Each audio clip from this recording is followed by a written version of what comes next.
Dealing with the locker thief in high school. This was back in the early 2000s, probably around the 2003 to 2004 school year, a time when the world was transitioning from the simple cell phones to the dawn of smartphones, and the internet was becoming a more integral part of daily life. At my school, we faced a bizarre and troubling issue. A wave of thefts from students' locked lockers that became known among us as the crime wave. It wasn't that every single person had something stolen, but it happened frequently enough that it felt like a ticking time bomb. If you didn't have something stolen yourself, you definitely knew someone who did. The atmosphere was tense. Everyone was on edge, always glancing over their shoulders, suspicious of any classmates lingering too long in the locker rows. The school's response to this rash of thefts was, to put it mildly, lackluster. The administration seemed more interested in blaming the students than in finding a solution. They insisted that the problem was due to students sharing their locker combinations with friends, thus making it easy for items to be stolen. The principal and vice principal held several assemblies where they lectured us about the importance of keeping our locker combinations secret, almost as if they were giving us a lesson on trust rather than addressing the real issue at hand. It felt like a slap in the face because it wasn't just a matter of being careless with our combinations. The school system was fundamentally flawed, and they refused to acknowledge it. Adding insult to injury, the school charged students $150 to change a locker combination, even after a theft had occurred. The rationale? It was assumed that if something was stolen, it was the student's fault for being negligent, and thus they had to bear the cost. This policy felt like a double punishment. First, you lost your belongings, and then you had to pay a significant sum to prevent it from happening again. It was as if the administration was more concerned with making money than ensuring our belongings were safe. This situation created a lot of frustration and anger among the students and their parents, but the school remained unmoved. One day, I became one of the many victims of this ongoing issue. My graphing calculator, a TI-86, was stolen from my locker. To those who aren't familiar with these devices, they were essential tools for math classes, especially for subjects like calculus and statistics. They were also quite expensive. Mine had cost around $150, which was a substantial amount of money at the time. Losing it felt like a huge blow. It wasn't just the cost that hurt, but the fact that I had taken precautions to secure my belongings. Unlike some of my friends, I had never shared my locker combination with anyone, precisely because my friends and I were known for playing pranks on each other. We had a playful but sometimes mischievous dynamic, and I knew better than to give them access to my locker.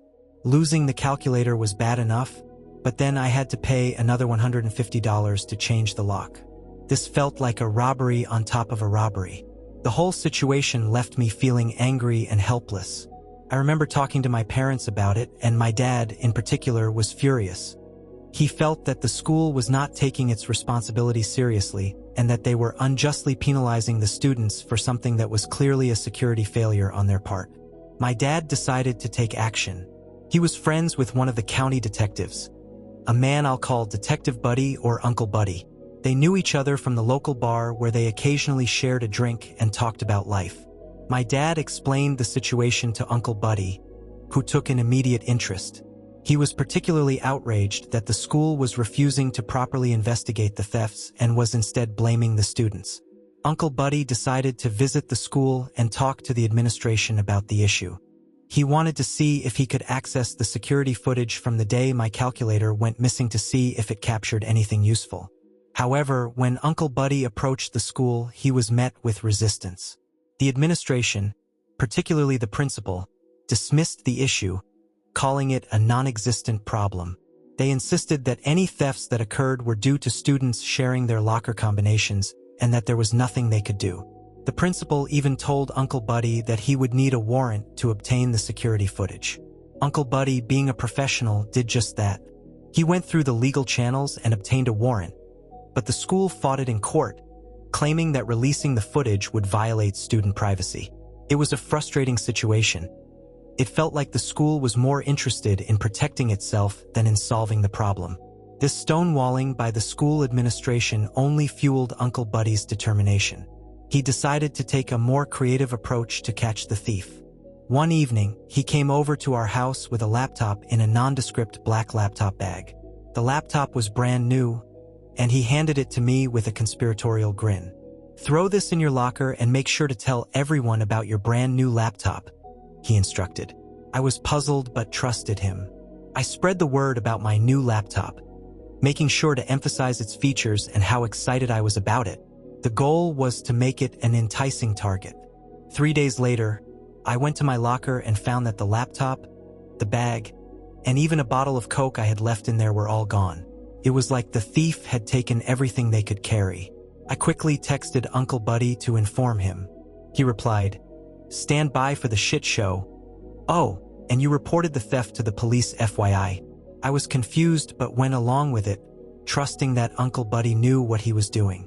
The following day, there was a huge stir at the school. Detective Buddy arrived with 3 uniformed police officers and pulled a student named Dave out of class, along with his mom, who worked in the school's front office. The principal was livid, accusing Uncle Buddy of disrupting the school and making baseless accusations. However, Uncle Buddy had solid grounds for his actions. It turned out that the laptop bag contained a GPS tracker. They had traced it to Dave's house, and Uncle Buddy had obtained a search warrant. The laptop, valued at over $1,000, made the theft a felony. But Uncle Buddy didn't stop there. He set up a tent just outside the school grounds with a banner that read, "If you have had something stolen from your locker, see me." He was determined to gather as much evidence as possible to build a comprehensive case. The response was overwhelming. Students and parents flocked to the tent to report thefts that had occurred over the past several months. As it turned out, Dave had been using his mom's login credentials to access the school's network, where he obtained locker combinations.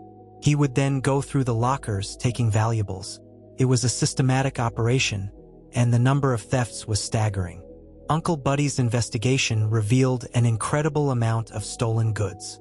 Each locker break-in was treated as a separate misdemeanor unless the stolen item's value exceeded $1,000, in which case it was classified as a felony. By the end of the week, Dave and his mom faced 9 felony charges and 35 misdemeanor charges. The total value of the stolen items was around $12,000 for the felonies and about $3,000 for the misdemeanors. This was unprecedented for our small town, and it shocked everyone. The local news picked up the story, and it became a big deal, not just within our school but in the broader community. The fallout was swift and severe. The community was outraged, not just at the thefts but at how the school had handled, or rather mishandled, the situation.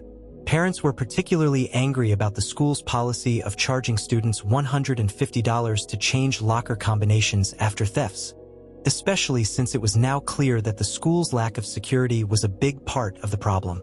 A group of parents and students filed a class action lawsuit against the school district, arguing that the school had failed to protect the students' property and then had the nerve to charge them for securing their belongings.